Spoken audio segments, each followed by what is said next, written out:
Hello, hello, Bowie television watchers. You all are in for a treat today. It is preseason game 3 for the Washington Commanders and Baltimore Ravens, which means you get both Carita Parks, who is Bowie TV's Ravens reporter, and myself, Candi Waller, who covers the Commanders, giving you all a recap of preseason game 3, Ravens versus Commanders. We are at Northwest Stadium. The game has ended.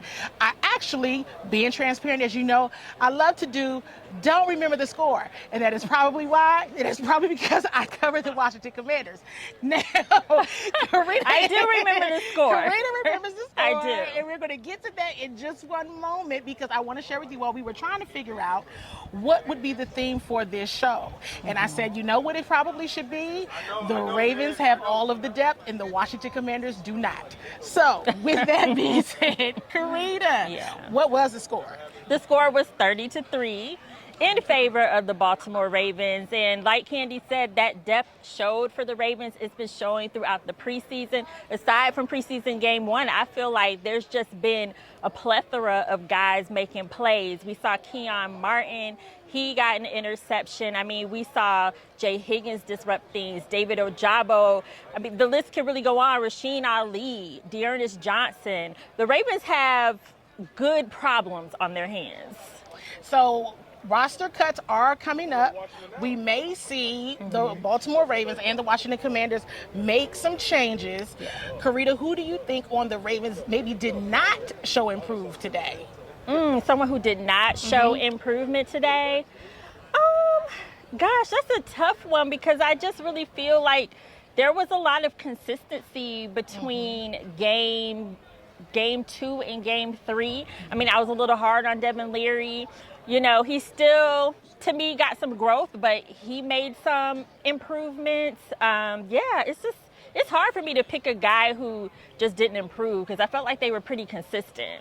So the Baltimore Ravens continue to do what they do best, and that is talent evaluation. As you all have heard me say, they give a masterclass every year in draft picks and free agency, now on the hand of the Washington Commanders.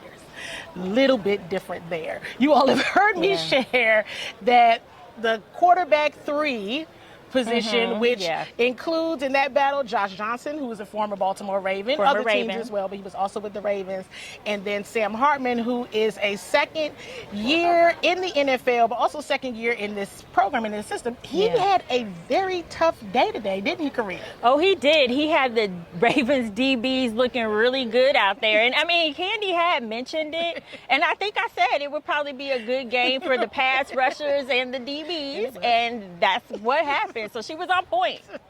I mean, and then we had to sit through Washington Commanders kicker Matt Gay missing a 53-yard field goal. Now, so far in preseason, we've seen him now miss a 49-yarder and a 53-yarder. Anything under 49, he's probably okay. But I'm pretty sure this still doesn't bode well with the Commanders fan base. We'll have to see if they bring in any competition for Matt Gay. On the other hand, Baltimore Ravens rookie kicker Tyler Loop continues to impress. He does. I said earlier to the Ravens fans that you have to walk away from this preseason and even the offseason feeling good about Tyler Loop. He's made most of his kicks. Yes, there's been a few misses, and you can expect that. He's a rookie. I don't even think that has to do with whether he's good or bad. I just think that as a rookie, you have those moments. But overall, he made a 61-yarder, I believe, today.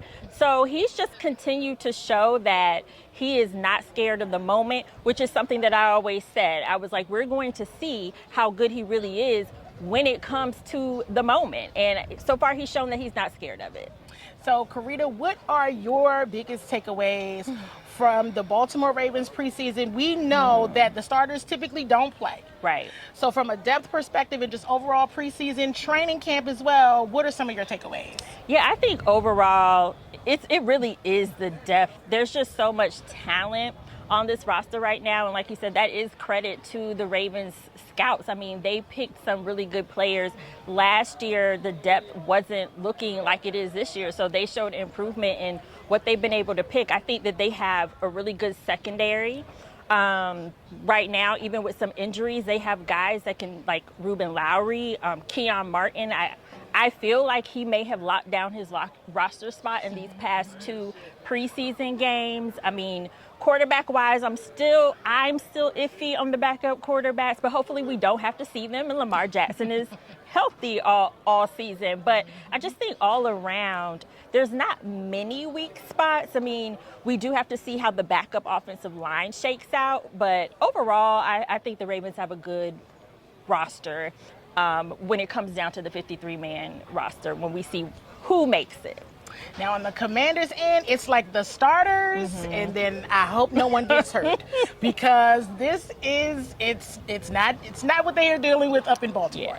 Yeah. So it will be interesting to see who makes the 53 and then the practice squad. It'll be interesting to see if the Commanders bring in any players who were cut from other teams, because Dan Quinn did mention that in his presser that these next few days do include potential acquisitions. He mentioned potential trades.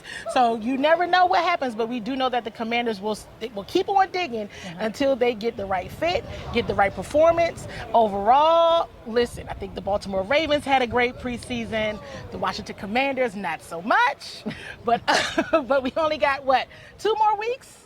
2 more weeks till the season starts. And then the season starts. Week 1 for the Ravens. It's the Bills. Back in Buffalo, where the season ended. So that should be a lot of fun. It's a Sunday night game, so I'm sure everybody will be tuned into that. And where will the Commanders be? The Commanders will be right back here at Northwest Stadium facing the New York Giants, a division game on a Sunday afternoon. So we hope you enjoyed this recap. Stay locked in on Bowie TV on Comcast channels 190 and 1097. If you're watching this, hopefully you're already subscribed. And if not, go ahead and subscribe because you don't want to miss anything we have in store for you all. Thank you so much, and we'll be talking to you soon.